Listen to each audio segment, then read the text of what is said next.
오늘은 히브리서 9장 14절 말씀을 중심으로 영원하신 성령, 성령의 영원성, 이 성령의 영원성이라고 하는 영원하신 성령에 관하여 오늘은 함께 말씀을 나누겠습니다. 벌써 한 2주가 된 것 같습니다. 그동안에 영상을 한 편도 올리지를 못했습니다. 그렇게 조심하고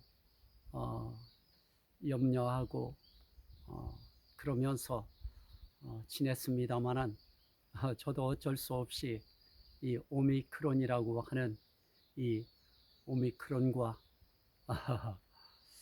동거할 수밖에 없는 그런 2주간을 보냈습니다. 이렇게 2주간 만에 말씀을 전하려고 하니까 하나님 앞에 감사 기도를 드릴 때 눈물이 왈칵 쏟아질 수밖에 없었습니다. 이렇게 편안하게 언제든 말씀 전하고 싶은 시간에 전하고 싶은 장소에서 요즘에는 이런 참 핸드폰 가지고도 촬영을 할 수 있어서 참 얼마나 행복한 시대에 제가 살고 있는가 하는 것도 다시 한번 느낍니다. 자, 오늘은 그런 이제 와중에 이제 조금 정신이 들어오고 모든 것이 산만하고 집중이 되어지지 않고 무기력했던 그런 몸을 오늘 정신력으로 일깨워서 오늘 이 자리에 섰습니다. 요 뒤에는 이제 조금 있으면 아마 다음 주 되면 아니면 다음 주가 아니라도 내일이나 모레가 되어지면 진달래꽃이 필 것 같습니다. 지금은 몽우리가 이렇게 져 있는 상태입니다. 자, 이런 환경 속에서 지금 새들이 지저귀고 있고요. 우리 예수님께서 이 땅에 오셔서 말씀 전하실 때에도 아마 이런 상황이었을 것으로 생각합니다. 자, 오늘 영원하신 성령, 히브리서 9장 14절입니다. 영원하신 성령으로 말미암아 흠없는 자기를 하나님께 드린 그리스도의 피가 어찌 너희 양심을 죽은 행실에서 깨끗하게 하고 살아계신 하나님을 섬기게 하지 못하겠느냐 하는 이 말씀 속에 영원하신 성령이라고 하는 말씀이 나타납니다. 우린 영원하다고 하는 이런 표현을 특별히 그 어떤 한 대상에게 사용할 때 이 세상 그 어떤 누구에게도 영원하다고 하는 그런 명칭을 사용하지 않습니다. 그런 형용사적인 그런 이름을 붙이지 않습니다. 설령 아무리 나라가 강한 나라일지라도 영원한 나라 이렇게 세상 나라를 부르지 않습니다. 영원하다고 할 때는 하나님의 나라만 영원하고 하나님만 영원하시기 때문에 하나님과 하나님께 속한 나라에 대해서만 영원하다고 하는 그런 표현을 사용합니다. 자, 어쨌든 하나님에 대해서 성경은 그렇게 말씀합니다. 이 영원하다고 하는 의미를 설명해야 될 것 같아서 이 영원하신 성령이라고 할 때 그 영원하다고 하는 이 영원은 뭐 사전은 일률적입니다. 어떤 현상이나 형편이나 모양 따위가 끝없이 이어지는 상태 또는 변하지 아니하는 상태, 시간이 흘러도 변하지 않는 현상과 변하지 않는 형편과 변하지 않는 모양, 이런 상태가 유지될 때 그걸 영원하다 이렇게 표현한다는 겁니다. 그리고 끝없이 이어지면서 변하지 않는 것, 그런 상태를 영원하다 이렇게 표현합니다. 자, 성경에서도 이 영원이라고 하는 표현을 할 때 하나님에 대한 영원을 이야기합니다. 시편 90편 2절 말씀에 보면 산이 생기기 전 땅과 세계도 주께서 조성하시기 전 곧 영원부터 영원까지 주는 하나님이시니이다. 그럽니다. 영원부터 영원까지 주는 하나님이시니이다. 하나님은 영원하시다고 하는 것을 설명하는 표현입니다. 예레미야 10장 10절에도 그렇게 말씀합니다. 오직 여호와는 참 하나님이요 살아계신 하나님이시요 영원한 왕이시라. 자, 참 하나님, 살아계신 하나님, 그분이 바로 영원한 왕이시라는 겁니다. 그러면 이 영원한 왕이신 참 하나님, 영원한 왕이신 살아계신 하나님, 그래서 살아계신 하나님, 참 하나님, 이분에게 영원하다고 하는 호칭을 쓰는 것입니다. 그래서 아브람도 창세기 21장 33절 말씀에 보면 아브라함이 부엘세바에 나무를 심고 이렇게 합니다. 거기서 영원하신 여호와의 이름을 불렀으며, 부엘세바에 에셀나무를 심고 거기서 영원하신 하나님의 이름, 영원하신 여호와의 이름을 불렀다 그럽니다. 자, 아브라함이 이름을 부른 그 하나님도 영원하신 여호와, 영원하신 참 하나님, 영원하신 살아계신 하나님, 영원하신 그분이 왕이셨습니다. 자, 신명기 33장 27절에도 그렇게 말씀합니다. 영원하신 하나님이 네 처소가 되시니 그의 영원하신 팔이 네 아래에 있도다. 자, 이 영원하신 하나님이 네 처소가 되신다. 이 영원하신 하나님이 네가 거할 장소가 되신다.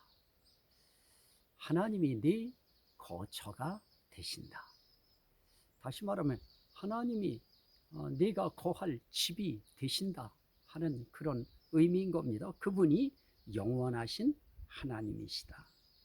그래서 이 하나님에 대해서 영원하시다고 표현합니다. 그리고 히브리서 13장 8절 말씀에 보면 예수 그리스도는 어제나 오늘이나 영원토록 동일하시니라 그럽니다. 영원토록 동일하신 예수 그리스도, 그분도 역시 영원하시기 때문에 영원토록 동일하신 것입니다. 자, 이렇게 우리는 그 하나님에 대해서 영원하신 하나님, 예수 그리스도에 대해서 영원하신 예수, 또 성령님도 영원하신 성령 이렇게 말씀하시는 것입니다. 그래서 영원하다고 할 때에는 아버지, 예수 그리스도, 성령에 대해서 우린 영원하다 하는 그런 명칭을 사용합니다. 자, 그렇다면 그 영원하다고 하는 것은 대체 어떤 의미를 가진 그런 영원함일까요? 저는 그 말씀을 히브리서 1장 10절로 12절에 있는 말씀에서 봤습니다. 주여, 태초에 주께서 땅에 기초를 두셨으며 하늘도 주의 손으로 지으신 바라. 그것들은 멸망할 것이나 오직 주는 영존할 것이요. 영원히 존재하는 그 영원한 존재를 영원하다 그러는 겁니다. 영존하시다고 하는 것은 영원히 존재한다는 겁니다. 영원히 계시다는 겁니다. 그래서 영원하다고 할 때는 영원히 있는 것을 의미하는 표현입니다. 그것들은 멸망할 것이나, 그러므로 영원하다고 하는 것은 멸망하지 않는 것을 말합니다. 멸망하는 것은 영원한 것이 아닙니다. 그리고 영존하지 못한 것도 영원하지 아니한 것입니다. 멸망하는 것은 영존할 수 없습니다. 그것들은 다 옷과 같이 낡아지리니, 그럽니다. 옷은 아무리 새롭게 입어도 의복처럼 그것들을 갈아입을 것이요 하고, 아무리 하늘과 땅을 의복처럼 갈아입혀 놓는다 한들 그것들은 어떻습니까? 다 옷과 같이 낡아지리니.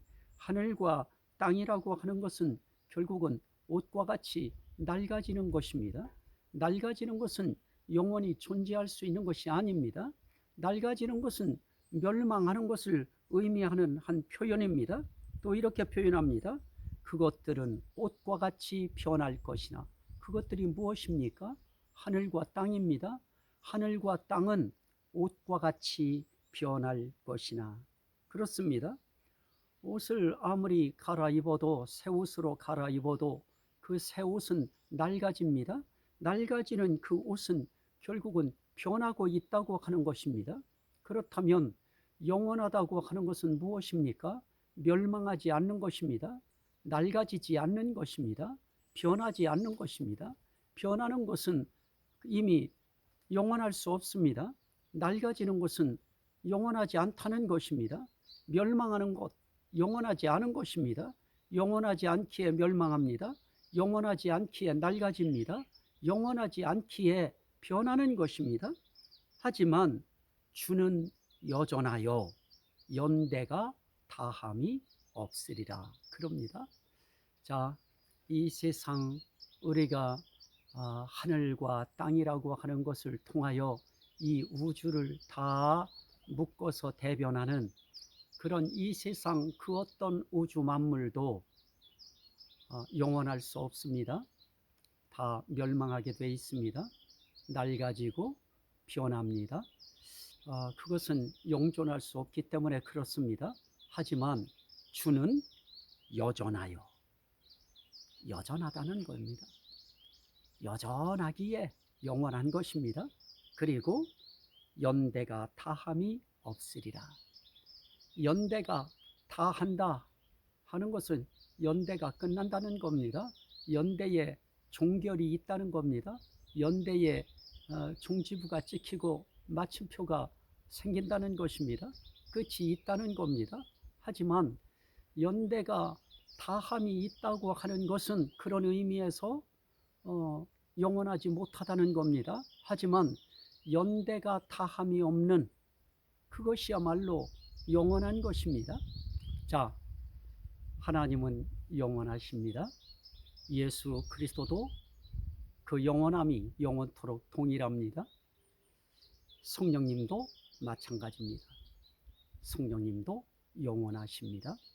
자, 그러면 영원하신 성령에 대해서 오늘 말씀하시려고 하는 그 의미가 무엇이길래, 무엇을 설명하시려고 영원하신 성령으로 말미암아 이렇게 이야기했을까요?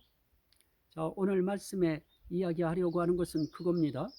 흠없는 자기를 하나님께 드린 그리스도의 피.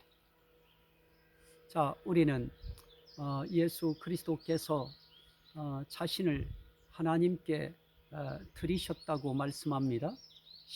십자가에 달려 돌아가셨다고 하는 표현을 하나님께 드렸다고 표현합니다. 십자가에 달려 돌아가신 것을 피 흘리신 것으로 보는 것입니다. 그런데 이 사건조차도 무엇으로 말미암아 이루어지느냐? 성령으로 말미암아 이루어지는 것입니다.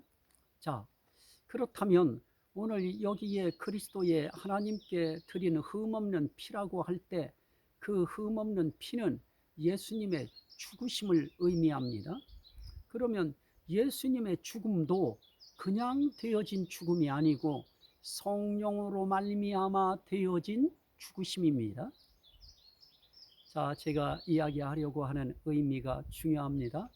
자, 예수의 죽음이 성령으로 말미암았다고 하면 예수의 탄생도 성령으로 말미암은 탄생입니다.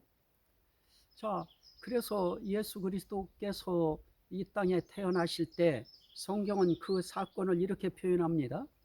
마태복음 1장 18절 말씀에 보면 예수 그리스도의 나심은 이러하니라. 그의 어머니 마리아가 요셉과 약혼하고 동거하기 전에 성령으로 잉태된 것이 나타났더니, 그럽니다. 예수 그리스도의 임신, 이 잉태된 것, 그것도 성령으로 된 것이라. 자, 마태복음 1장 20절에도 이렇게 말씀합니다. 다윗의 자손 요셉아, 네 아내 마리아 들여오기를 무서워하지 말라. 그에게 잉태된 자는 성령으로 된 것이라. 성령으로 잉태되신 예수. 또 누가복음 1장 35절에는 천사가 마리아에게 대답한 내용입니다. 성령이 네게 임하시고 지극히 높으신 이의 능력이 너를 덮으시리니 이러므로 나실 바 거룩한 이는 하나님의 아들이라 일컬어지리라.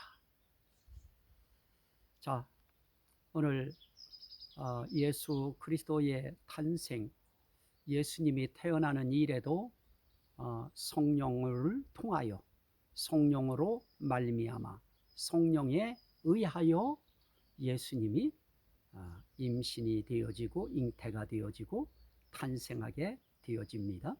그뿐이 아닙니다. 예수님의 부활도 마찬가지입니다. 로마서 8장 11절 말씀에 보면 예수를 죽은 자 가운데서 살리신 이의 영이, 그럽니다. 예수를 죽은 자 가운데서 살리신 이가 누구십니까? 하나님이십니다. 그러면 예수를 죽은 자 가운데서 살리신 이의 영이다. 그러면 그 영은 어떤 영입니까? 하나님의 영, 그 영은 거룩한 영이기 때문에 성령이신 것입니다. 결국 예수를 죽은 자 가운데서 살리실 때에도 성령의 역사하심이 있으셨던 것입니다. 자, 저는 오늘 여기서 말씀드리려고 하는 것은 그렇게 복잡하지 않습니다. 하나님은 영원하십니다. 예수 그리스도도 영원하십니다. 성령도 영원하십니다. 영원하다고 하는 것은 멸망하지 않는다는 것입니다. 영존한다는 것입니다. 낡아지지 않는다는 것입니다. 변하지 않는다는 것입니다. 영원히 존재한다고 하는 그런 의미입니다. 그러면 영원히 존재하는 성령이 대체 영원히 존재한다고 해서 그것은 하나님께 의미가 있지 우리에게 무슨 의미가 있을까 하는 그런 점이 우리에게는 이제 생각되어져야 될 부분입니다. 하나님이 영원하시면 그건 하나님의 영원한 나이가 영원한 것이지 나에게 무슨 의미가 있을까, 이런 생각이 우리에게 들어올 수도 있습니다. 하지만 이 하나님의 영원하심, 성령의 영원하심이 우리의 그 어떤 것을 보장합니다. 보증하게 되어지는 것입니다. 그것이 바로 오늘 읽은 말씀입니다. 예수 그리스도께서 흠없는 자기를 하나님께 드린 그 피가 결국은 예수님이 드리신 것이 맞지만은 무엇으로 말미암아 드려졌는가? 성령으로 말미암아 드려졌다는 겁니다. 자, 예수 그리스도께서 죄 있는 자들의 그 죄를 대신하여 한 사람이 죽음으로 말미암아, 한 사람의 순종하심으로 말미암아 많은 사람이 의인이 되어지는 이 원리에 예수 그리스도의 십자가의 죽으심을 통하여 많은 사람이 죄 사함을 받고 의롭게 되어지는 길에 누가 작용하십니까? 성령으로 말미암아. 그렇습니다.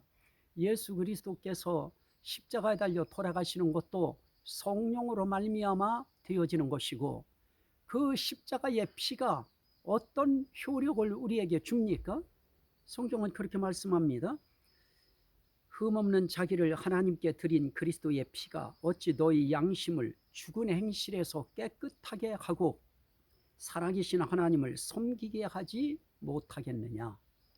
자, 예수 그리스도의 흠없는 피는 우리의 양심을 확실히 죽은 행실에서 깨끗하게 할 수 있습니다. 양심을 깨끗한 양심이 되게 하는 데에도 그리스도의 흠없는 피가 필요합니다. 그런데 그 양심을 깨끗하게 할 때에도 성령으로 말미암아 되어지는 양심의 깨끗함입니다. 그래서 이 성령의 역사하심은 정말 중요하고요. 이 성령님께 우린 늘 감사해야 되고 찬송해야 되고 그분을 환영해야 되는 것입니다. 왜냐하면 그 십자가의 피로 우리 양심이 깨끗해졌기 때문에 그렇습니다. 그뿐이겠습니까? 이 땅에 사는 동안에도 살아계신 하나님을 섬기게 하지 못하겠느냐. 그리스도의 십자가의 피가 흐르지 않았다고 하면 죄인이기 때문에 많은 사람들이 하나님 섬길 수 없습니다. 죄인이 어떻게 하나님 섬깁니까? 하지만 죄에서 사함을 받은 사람들은 하나님을 섬길 수 있는 것입니다. 하나님을 섬길 수 있도록 죄를 사하는 그 능력과 더불어서 하나님을 섬길 수 있는 능력을 흠없는 예수 그리스도의 피가 주는 것입니다. 그 일을 할 때 그 일이 성령으로 말미암아. 어떤 성령입니까? 영원하신 성령으로 말미암아. 그렇습니다. 이 영원하신 성령으로 말미암아 우리는 양심이 죽은 행실에서 깨끗함을 받았다는 것을 영원히 이 성령께서 보증하실 것입니다. 그리고 영원하신 그 성령께서 이제 깨끗함으로 하나님을 섬길 수 있다고 하는 것을 부단히 양심의 가책을 느끼려고 하는 그런 성도들의 심령 속에 증언하시고 힘을 주시고 담대함을 주셔서 너는 이제 더 이상 하나님을 섬길 수 없는 그런 죄인이 아니다. 이제 너는 얼마든지 살아계신 하나님을 섬길 수 있는 의인이 됐다. 그러니 이제부터는 하나님을 마음 놓고 섬겨도 된다. 이런 용기를 이 성령께서 늘 우리의 심령 속에 충동으로 일으켜 주실 것입니다. 감화 감동으로 일으켜 주실 것입니다. 또 가르침으로 인도해 주실 것입니다. 이런 의미에서 우린 이 성령으로 말미암아 그리스도의 피로 양심이 깨끗해지고 하나님을 섬길 수 있는 이런 삶을 살 수 있게 됐다고 하는 이 자체가 얼마나 감사합니까? 그러면 우리는 그 영원하신 성령님을 영원히 모른 척하며 살아서는 안 되는 것입니다. 1분 1초 소중하게 느끼고 귀하게 느끼고 감사하게 느끼고 그 은혜에 감사하면서 그 성령님 손잡고 살아야 되는 것입니다. 이 은혜가 함께 하시기를 주의 이름으로 축원합니다. 아멘. 오늘 이 말씀이 듣는 심령들에게 생명이 되고 구원이 되고 능력이 되고 복이 되고 치료가 되고 회복이 되고 하나님께 영광이 되게 하옵소서. 예수 그리스도 이름으로 기도하옵나이다. 아멘. 할렐루야. 감사합니다.